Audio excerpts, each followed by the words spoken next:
It's a Tuesday afternoon, a beautiful Tuesday afternoon that is, and it's 2 p.m. Central African Time. This is Market View, where opportunity meets reality. And today we are talking about a project that has shown the power to redraw Eswatini's agricultural map. It is called Finclude, and you should know it by now. A bold government-led drive that is backed by the International Fund for Agricultural Development to turn promising farmers into competitive market players. But here's the kicker. Success isn't just about the funding itself, but it's about what you bring to the table before you even ask for a loan. Project manager Phumzile Mthethwa, she's here in studio, and she's going to join us with the blueprint, the do's, the don'ts, what they've done and what they haven't done, because we are surely going to ask her that, as well as the decisions that could make or break your next move as a farmer. Critical conversation for a critical cause in the economic development of the Kingdom of Eswatini. That is coming right up on the show. But first, our news.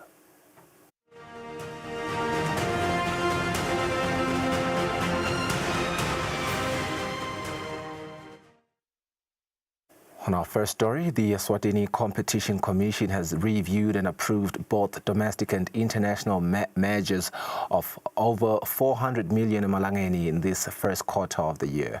The Advocacy and Communications Manager, Mangoba Mabuza, says careful consideration is always taken when these measures are approved. Let's listen.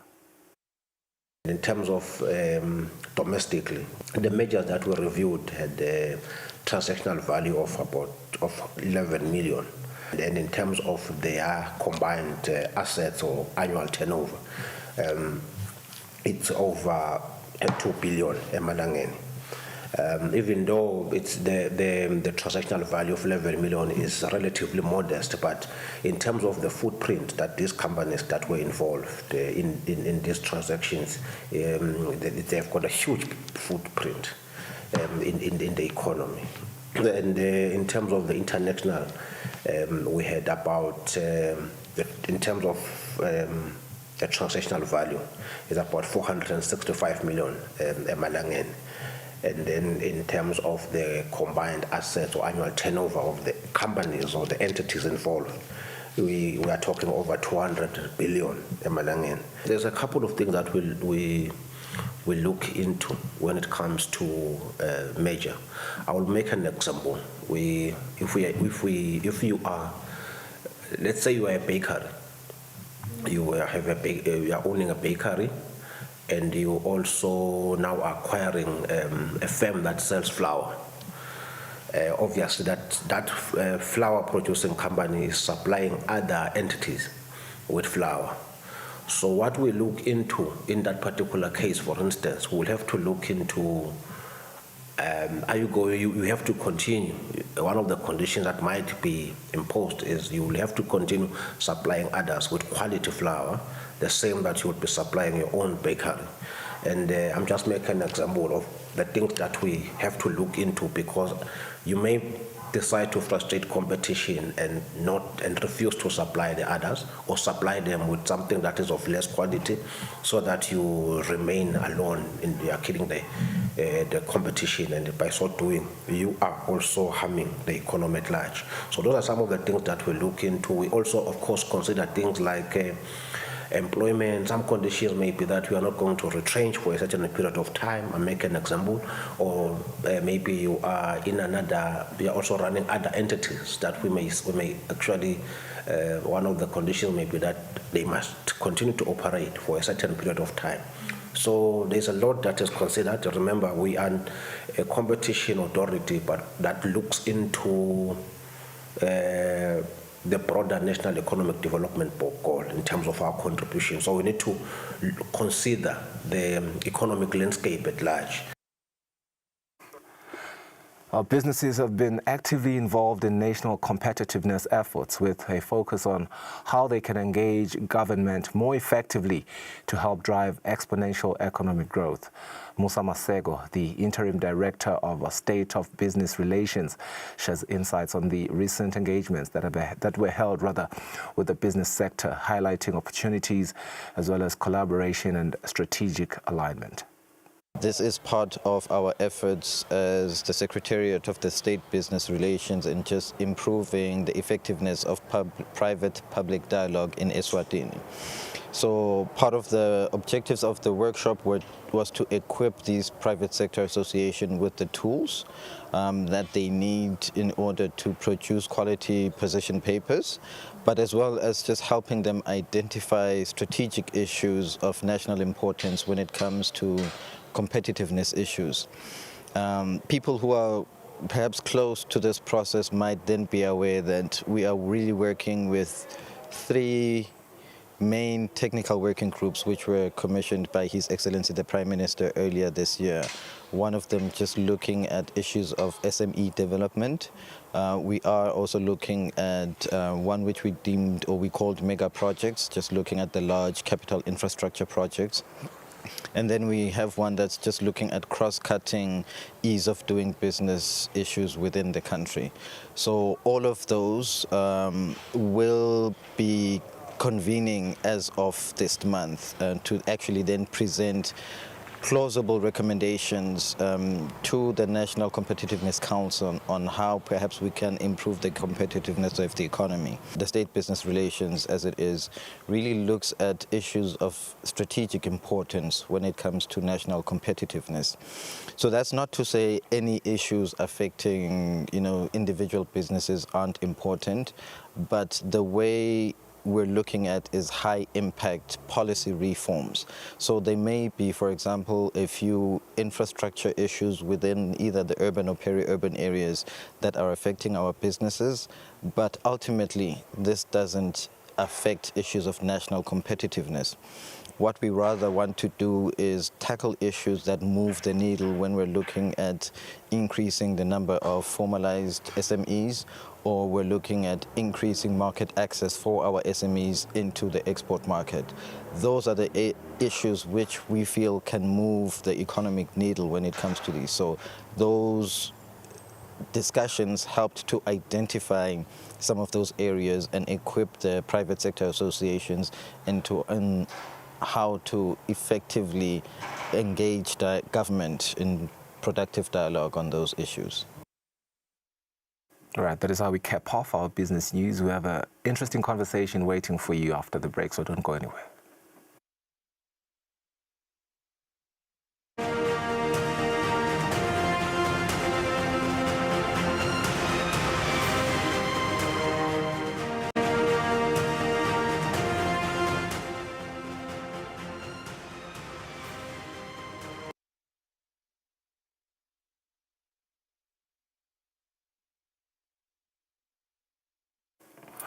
All right, the Financial Inclusion Cluster Development FinClude project, commissioned by the government of Eswatini and supported by the International Fund for Agricultural Development through the Center for Financial Inclusion, is a timely intervention that seeks to accelerate economic growth by fostering competitive and inclusive clusters focused on specific agricultural products.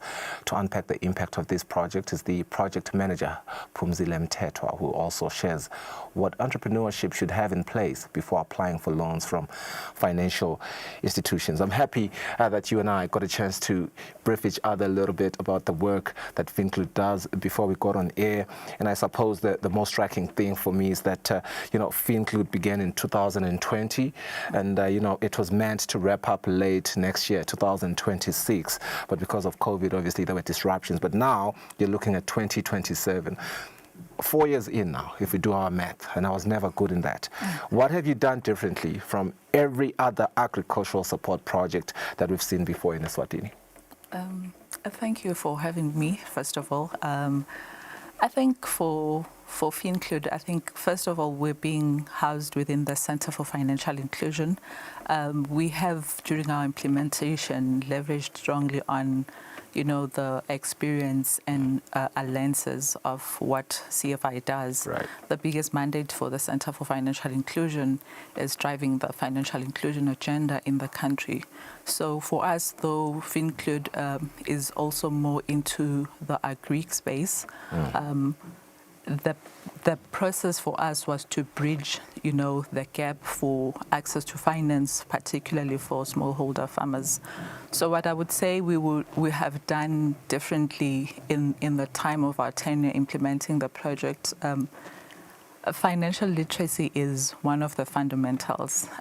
If you look at a lot of our farmers on the ground, being a small country, you find a lot of the interventions, some have been done by other projects. Yes. But what is a key takeaway and exclusive to FinClude is the issue of financial literacy. And then we have also been able to develop some financing instruments in an effort to bring structured financing mechanisms for agriculture in particular. Although our sector in the economy, you find there is a lot of smallholder agriculture taking place. But if you look at the recent MSME FinScope findings of 2024, you realize that when it comes now to access to finance, there's very little financing that's going directly to farmers. Right. So with the products or instruments that we've developed, we've been able to partner with a number of institutions, including commercial banks. And most interestingly for us, it's also now tapping into development finance institutions. And all these institutions are now directly financing the farmers. What I won't leave out is the methodology itself. The clustering approach is a game changer on its own. We've all had the whole notion that Eswatini cannot work together. We will bring history that separates us and stuff, But what we have realized is that the clustering approach actually allows farmers to work together so as to attain the volumes of produce that are required by the market. And this has slowly enabled farmers to have secure markets all around the country. We've got quite a lot of markets that have come on board to the project. Yeah. I love the clustering approach. I think it's very brilliant because we need that sort of, internal collaboration. It gives birth to a lot of, impressive and innovative ideas. And I can see how that is important. But I think one thing that you mentioned that I find very poignant and quite the salient point is the idea around, the FinScope survey revealing that there isn't much, funding that is happening, and yet we speak of financial literacy. What good is it for you to be financially literate when you're not receiving any funding? What kind of plea would you give out there to make sure that we bridge this gap? Because it is quite the irony.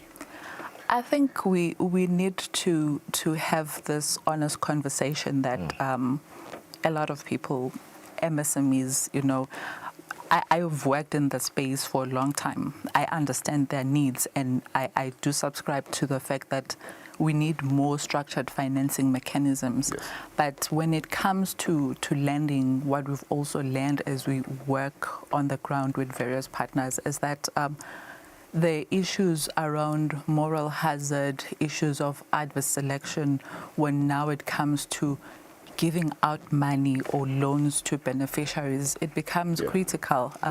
What I don't know as a lender, and my responsibility as a lender is to ensure that I create products and mechanisms to ensure that it comes back. So those are some of the things that FinClude was looking into when we were developing these products, to say, we know that Eswatini need financing, but what controls and structures can be put on the ground to ensure that they bring this back? So in terms of ensuring that we have structured interventions, what financial literacy does is to help you as an entrepreneur to make a sound financial decision. You will have a buffet of products in front of you from different financial institutions. So what financial literacy will do for you, it will make you understand that if you take this particular product in terms of the total costing in the end, how much that loan will affect you.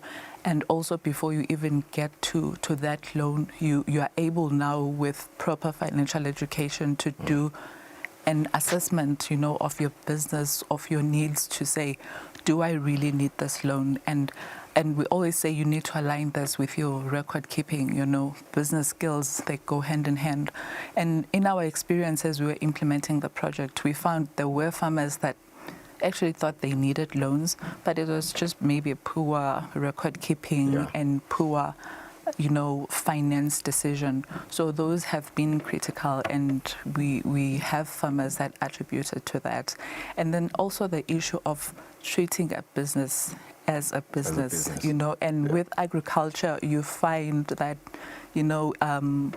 it becomes tricky, and moving farmers from your domestic consumption to commercialization is not a very easy transition. So you also need to deal with a mind shift, taking that as a business, and how now you separate what can be consumed in the home and what can go into the market, and then managing the dynamics around family, because as a Maswati, how do we starve when we can see there's a lot of food in the field? Right. So all those key lessons.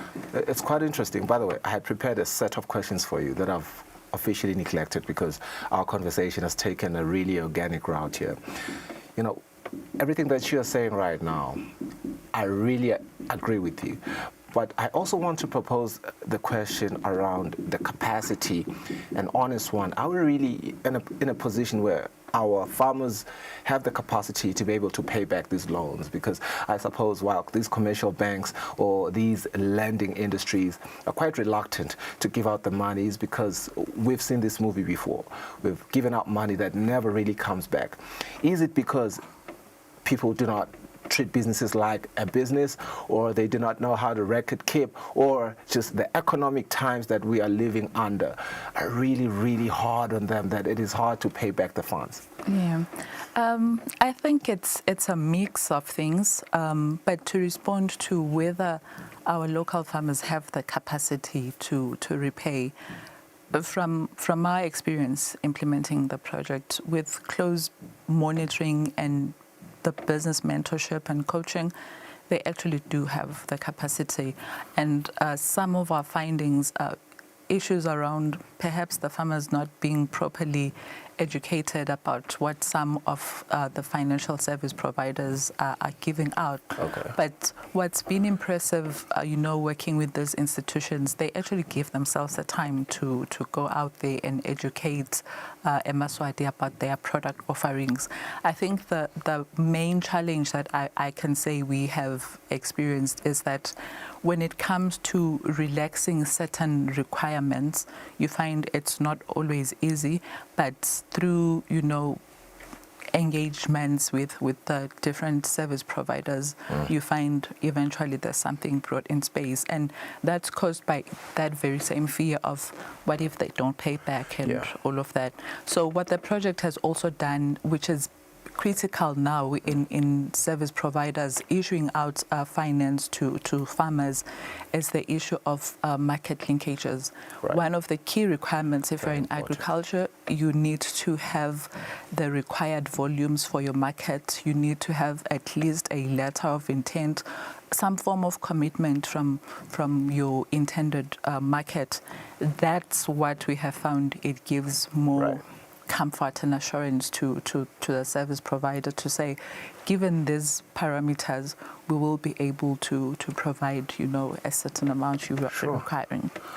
All right, we have run out of time, but you have mentioned one of the imperatives that are required by these financial institutions, and that is market linkages. If you will, just list the mandatory or the most imperative ones that farmers should know of before they go out there and seek for funds. It's mainly preparedness. I know that coming from a development space, a lot of farmers and entrepreneurs will tell you, no, Mtetwa, we are tired of training. We've been trained and trained and trained, But financial service providers are looking for preparedness. They are looking for viable business plans. They are looking for letter of intent of what you want to do. And the project is still open and still, being implemented. We provide those services. They are government services offered, so farmers don't have to pay for those. So those are the critical things. And now doing then the assessment of are you really credit worthy? So we help now our beneficiaries and the farmers to say, for this assessment, a financial institution will want to look at your history of, repayment, your history of, credit. You need to have at least those, which is why we encourage people to use some digital platforms. You have some of your basics, your Momo, to just have those transactions and being known that you're someone that can pay. But business plans, letter of intent from the market, those are acceptable. And also now farmers not only that are on farm productivity, even those along that value chain, like your logistics, your transport and agriculture, your cold rooms and stuff, there's opportunity for those as well. Well, thank you so much. Very insightful conversation. Hope that the farmers appreciate it, but also heed to the advice that you have given out. Well, there you have it. She has spoken about preparedness, market linkages, as well as viable business plans and letters of intent.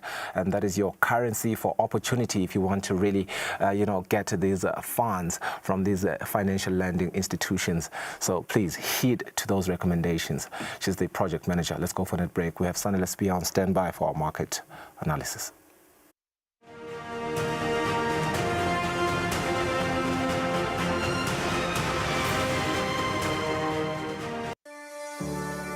Eswatini TV has signed a code of conduct that is enforced by the Eswatini Communications Commission.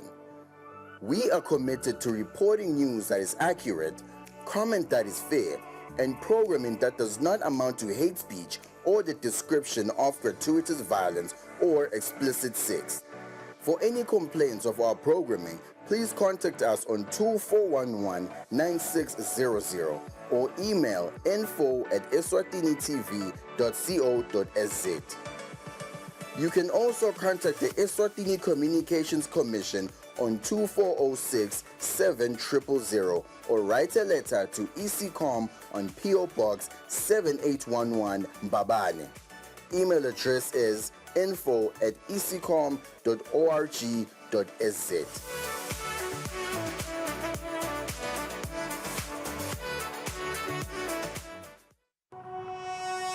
When you choose your adventures, you do so with an open heart and a desire for the unexpected. You embark on journeys to discover new worlds full of wonder.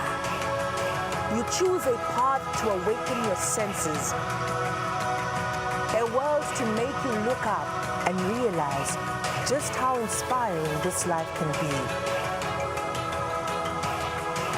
Arrive and awaken your heart. Explore life in ways only thought possible in your dreams.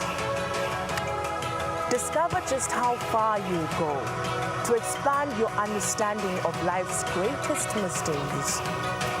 There's just one place on this planet with so much to offer. Now is the time for you to have the royal experience.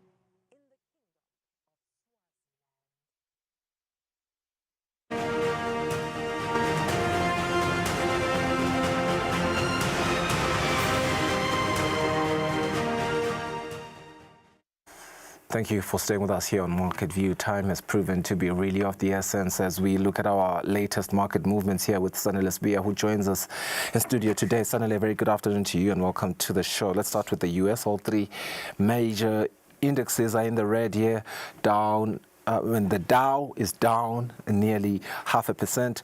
What is driving this dip here? No, thank you, Mr. Nqumela. Good afternoon to the viewer. So what we're seeing in the U.S. is we're actually waiting to see the CPI numbers to come out to today or tomorrow, and we're also waiting to see, the retail sales data to give us a bit of an inclination on the strength of the economy. But more striking, Mr. Nxumalo, is the fact that in as much as President Trump came out to say after markets closed, came out to say that, gold is not going to attract a tariff and actually further extended the deadline between the US and China in terms of reaching a deal in terms of the tariffs there. But what we're seeing that's quite interesting right now is when you look at NVIDIA, because that's what's pulling the numbers down. When you look at NVIDIA, apparently they've signed a deal that says they're going to pay 15% of whatever they make on their sales in China. Like if they sell a chip to China, then the US government is going to get 15% of that. So there's a bit of scrutiny that markets are like looking into that right now. What kind of deal is this and what does it mean for everyone else? It's quite interesting, as they should. And, I was just reading there now, what do you call those words that are running down there at the bottom? That is just speaking exactly to what you are saying. But when we look in Europe now, what we are seeing here is a split. I'm seeing the FTSE and the CAC. Both of them are slightly up, but the DAX is down by almost 0.5%. This is a divergence. What is driving it? So in Europe, what is quite visible is the fact that you can see that you have London moving in one direction, and then you have Germany and France. So basically you're seeing the Eurozone being dragged into what's happening between Russia and Ukraine, and right now with what the US is doing with the meeting between President Trump and President Putin, excluding Europe. So now that again brings a bit of a worry in terms of the strength of the relationship between the US and the Europeans. And, we're also seeing those defense stocks coming down. In Germany, they're being hit actually very hard because they've moved from that 24,000 mark. They were at 25,000 just a couple of weeks ago. So there's a bit of uncertainty. And we're seeing that defense spending really just driving down for now. Do we see Donald Trump agreeing to the EU's recommendation that Zelensky joins this meeting? No. Not at all. Okay, that's a good enough answer for me. Let's look at Asia. Nikkei up over, 2%? Standout performance if you really compare it to the modest moves elsewhere. What is fueling such a strong rally there? It's basically those news on the extension of that trade deal between the US and China, extending that. So that means we're not going to see any trade war in the short to medium term, maybe for the next 90 days. We look at gold now, what you call the safe haven. It is down by 0.35, not so safe, right?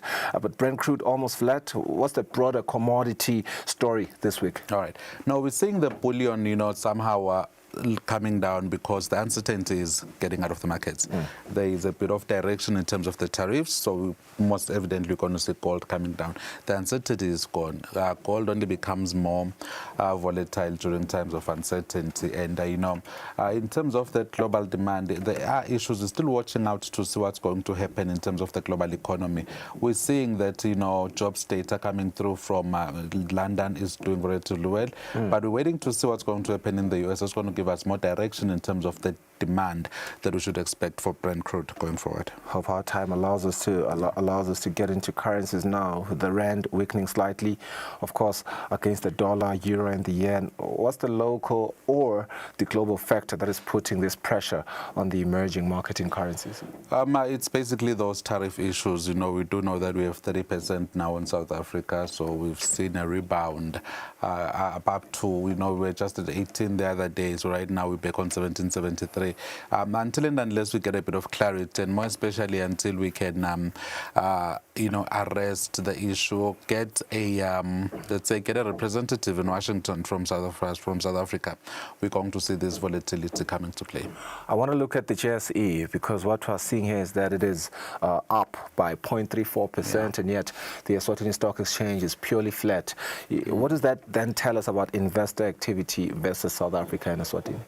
So what we're seeing there is that 100,976 all-share volume is actually driven by a perfect and a very beautiful earnings season that we're seeing in South Africa as well, and the fact that markets have somehow they're just sanguine to all this tariff thing, and we know markets have reacted and responded so much to this, whatever is happening. So right now, it's a beautiful earnings season, and the fundamentals are just well in place in South Africa. While in Eswatini, we have what we call dividend investors. So people are not driven by the fact that Nedbank has posted beautiful earnings last week, but people are just driven by the fact that they buy shares, keep them there, and just get the dividends another day. Everything happening in Europe with, Putin and, America obviously chiming in there, as well as what is happening between America and China. What is one thing that you think, is going to happen very soon or in the coming months or weeks that could really shift the markets or move them the most in the coming weeks? I think what's going to happen in the coming weeks is President Trump will likely realize that Russia is not at all willing to end the war, because right now they are running a wartime economy. And if they end this war, we fail to see how the Russians are going to grow their economy at the rate at which it's growing right now. So we might just see a bit of an escalation on that front. Perhaps a good reality check on Donald Trump's ego there, who really believes that he can sway anyone into the direction that he sorts. Well, Sonny, let's be our economist here, chiming into the market analysis of the day. Thank you for staying with us. This has been Market View, the Tuesday edition. Bye-bye.